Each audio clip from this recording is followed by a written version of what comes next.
Welcome to the Deep Dive. We're your shortcut to getting, well, truly well-informed.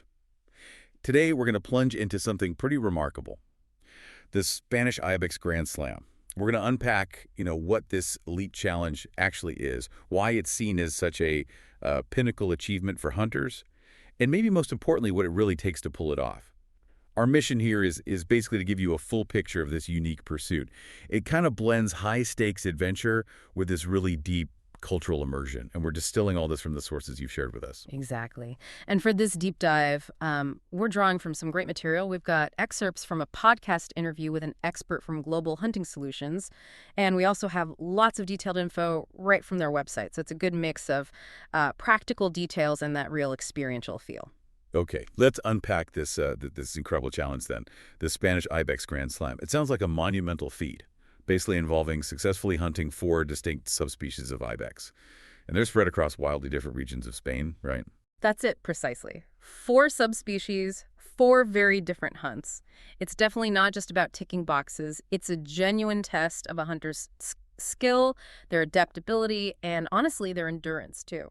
Okay, so let's break down these 4. First up, the Gritos ibex, known for iconic sweeping horns. Yep, the Gritos. Think big classic horns. You find them in central Spain, specifically the Sierra de Gredos Mountains.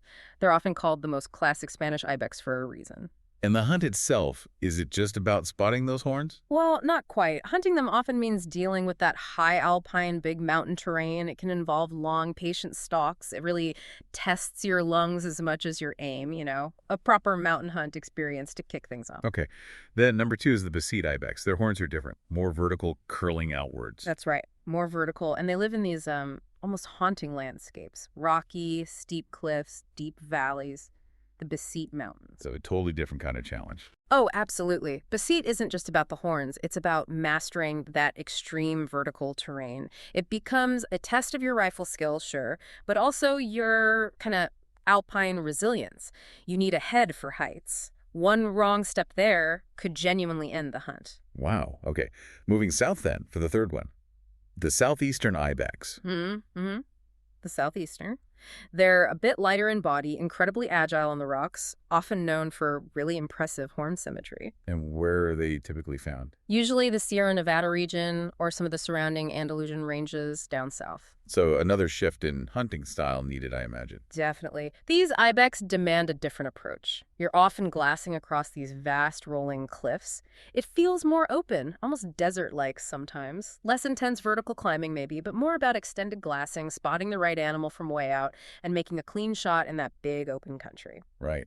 And the final piece of the puzzle, the Ronda ibex. Yep, the Ronda. It's the smallest of the 4. Smallest. Okay. Does that make it easier? Not necessarily. No, don't let the size fool you. It's still a serious challenge. They often live in areas maybe closer to villages or in these unique kind of fortress-like rocky outcrops.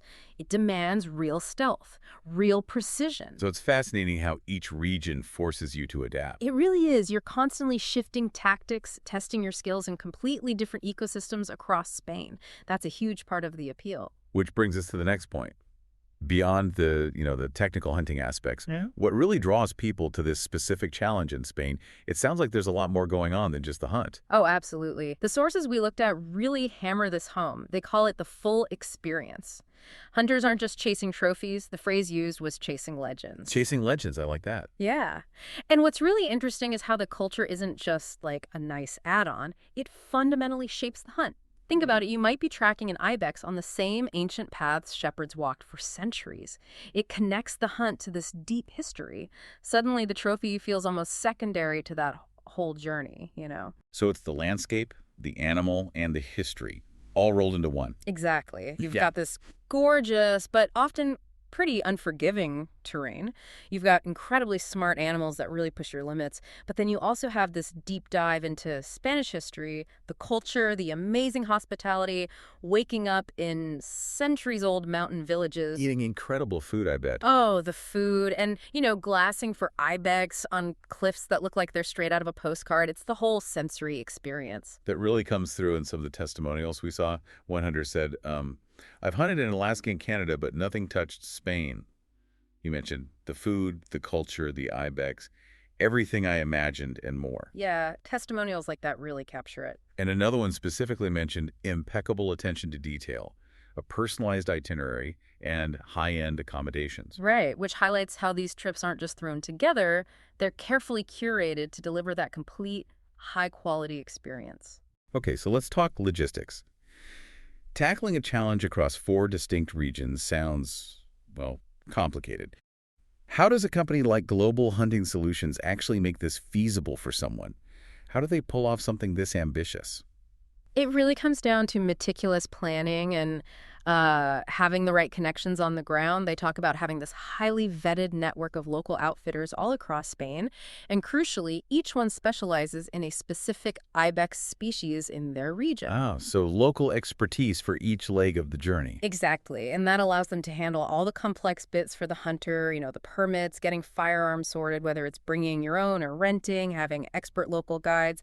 It's all taken care of. The goal, as they put it, is for hunters to just show up ready to hunt. Makes sense. And how long does this typically take? I saw mentions of different time frames. Yeah, the sources mention that some maybe really driven hunters might try and do it in a very aggressive 7 to 10 days. But the more common and probably recommended approach seems to be a more comprehensive 11-day itinerary. That allows for travel between regions and a bit more immersion, not just rushing. Right, let's maybe walk through that 11-day version. How would that typically look? Okay, so picture this. Day 1 is usually arrival in Madrid. You get transferred to your hotel, and then there's a welcome dinner and a hunt briefing with the local team there. Get you settled in. Okay, starting in the capital. Yep. Then days 2 and 3, you typically head out for the Gredos Ibex. That's about a 2.5 to 3-hour drive from Madrid into the Sierra de Gredos Mountains. You'd stay in a cozy lodge or maybe a nice rural boutique hotel nearby. First hunt down. Then what? Then, days 4 and 5, you'd travel maybe a 4 to 5-hour drive northeast to the Besit region for the Besit Ibex hunt. Enjoying some local tapas and wines in the evenings there, naturally. 2 down, halfway there. Exactly. Days 6 and 7 involve heading south for the southeastern Ibex. This is a longer leg, maybe 5-6 hours driving, or sometimes they use an optional domestic flight. You'd be staying somewhere near Granada or Malaga in those Andalusian ranges. Okay, getting down towards the coast. Yeah. Then days 8 and 9, it's usually a shorter drive over to the Ronda region for the final piece, the Ronda Ibex hunt, often followed by a bit of a celebration dinner overlooking that amazing Andalusian landscape. Sounds like a fitting end to the hunting part. Right. Day 10 is then travel back to Madrid, again, maybe a 5-6 hour drive or an optional flight. Usually there's some free time built in for last-minute shopping or sightseeing, and a farewell dinner. Wrap things up nicely. And then day 11 is departure day from Madrid. That sounds incredibly well structured to cover so much ground. The key really is that logistical planning, minimizing travel fatigue while maximizing your quality hunting time across these really diverse landscapes. And what about things like trophy handling? That can be complicated internationally. Good point. Yeah, they mentioned handling all the trophy preparation and the shipping logistics for you. That's a huge weight off the hunter's mind. Firearms permits are pre-arranged if you bring your own rifle, or they provide quality rentals so you avoid that international paperwork headache. That's a big plus. And they also offer optional add-ons for those who want more. Things like wine tasting, historical tours, or even packages for non-hunting companions who might come along, making it a rich trip for everyone. It really sounds like a bespoke, tailored kind of adventure, which brings up a practical point. For someone listening who might be considering this, what are the realities around booking? And, hunting is unpredictable. How are things like cancellations handled? Right. Practicalities are important. The sources indicate that because these are such customized, high-value trips, the booking structure reflects that. You typically expect to pay a non-refundable deposit to secure your hunt dates and the outfitters. Okay, standard for big trips? Yeah. And then the remaining balance is usually due about 30 days before the hunt starts. They mention that failing to pay on time could unfortunately lead to cancellation and losing those fees, simply because so many arrangements have been locked in by then. Understood. What about rescheduling? Life happens. They do address that. While the deposits are non-refundable, they state that if you need to reschedule and you give them at least 30 days notice, you can usually transfer that deposit to a future hunt within the next 12 months, assuming there's availability. So there's some flexibility there with enough notice. Yes, but cancellations inside that 30-day window or just not showing up would generally result in forfeiting the payments. And they also mention situations like severe weather or, major unforeseen events, pandemics, government restrictions, natural disasters, that kind of thing. In those force majeure cases, the policy is typically to offer rescheduling options rather than refunds, again, because of all the non-recoverable costs already committed by the outfitters across multiple regions. Okay, that seems fairly clear. It's a significant commitment, financially and logistically. It definitely is. It reflects the complexity and the premium nature of trying to achieve a Grand Slam like this. Right. Let's shift back to the hunt itself. Paint us a picture. What's the terrain really like across these four spots? What does it demand physically? The variety is just incredible, and yeah, it demands adaptability. Gredos, as we said, is high alpine, big mountains. Think potentially long walks, needing good stamina. Okay. Besit is the really rugged one. Proper rocky, steep cliffs, deep valleys that often requires some careful climbing, good balance, solid footing. The one people find toughest. Often, yeah. Then the southeastern region is more like rolling cliffs, sometimes with that drier desert vibe. More about long-distance glassing, careful stalking across open ground. And Rhonda? Rhonda is unique, almost like hunting near or within an ancient fortress. These rocky outcrops demands real stealth, careful movement in potentially tighter spots. So, physically.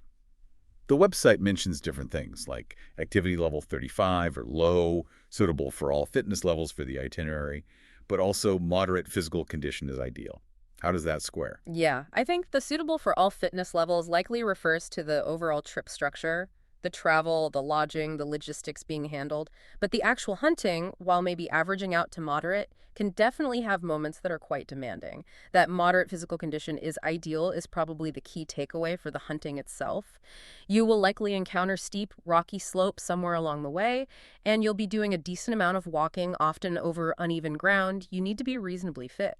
Got it. And gear-wise, what are the absolute essentials for tackling these varied conditions? Okay, essentials.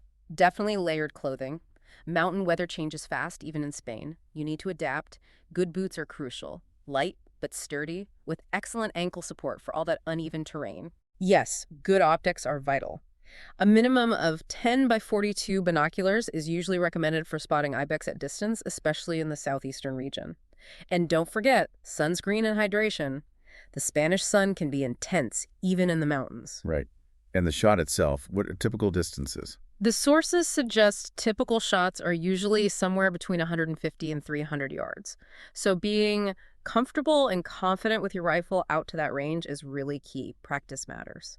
It sounds like it. Yeah. You mentioned testimonials, but one story that really jumped out from the sources was about a father and son.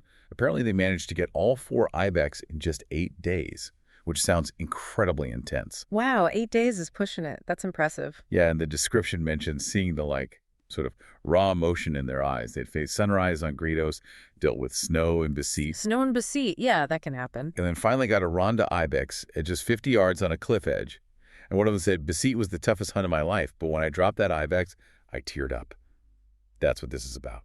See, that quote perfectly captures it, doesn't it? Especially the Besit part. Why do you think Besit consistently comes up as the toughest for so many people who do this? I think it goes back to what we discussed, that extreme verticality. The terrain there isn't just steep, it's often relentlessly rugged. It can demand skills closer to mountaineering than just hiking, pushing you physically and mentally in a way that other areas might not, to the same degree. So the success feels harder earned. Exactly. Which then makes the emotional payoff, like that hunter tearing up, much more intense when you finally succeed. It really becomes about overcoming a significant personal challenge, finding that connection with the wild in a very profound way. Makes perfect sense. Now, obviously, this whole deep dive has focused squarely on the Ibex Grand Slam.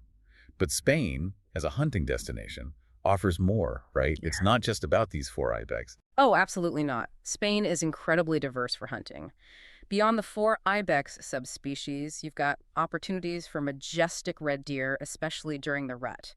There are populations of wild mouflon sheep and the unique Balearian bok, which is a type of wild goat found only on the island of Majorca. Majorca, too. Interesting. Yeah. And then you can also hunt the very elusive wild boar, which are widespread. High up in the Pyrenees or Cantabrian mountains, you can find chamois. And for the truly dedicated, there are even possibilities, though highly regulated, for the Iberian wolf in certain areas. Wow, that's quite a list. It really paints Spain as a top-tier international hunting destination overall. Without a doubt, the variety of game combined with the landscapes and the culture we've been talking about makes it pretty special. Well, hearing these stories, thinking about the challenge, the culture, the landscapes, it really reminds us, doesn't it, that the true reward often isn't just the animal, the trophy on the wall. It's so much more about the journey itself, the places you see, the people you meet, pushing your own limits. Yeah. It's the memory that lasts forever, that connection with something ancient, something wild. Beautifully put. That's exactly the feeling you get from the sources. So here's maybe a final thought for you, the listener, to mull over. How might immersing yourself in a grand challenge like this, traversing such diverse landscapes, engaging deeply with different cultures, how might that transform your understanding, not just of a country's natural beauty, but maybe even of your own capabilities, your own resilience? It's definitely something profound to consider. A great question to leave people with. And for anyone listening whose curiosity has really been sparked about this, and maybe you're thinking about exploring this kind of opportunity, the contact information we have from the sources is the website www.globalhuntingsolutions.com, or you can apparently call them directly at 214-707-5833. They seem positioned to help you figure out the right experience, whether you're, a seasoned mountain hunter already, or perhaps planning your very first international hunting adventure. Good info to have. It sounds like they can tailor it. Seems like it. Well, this has been a fascinating dive into a truly unique adventure.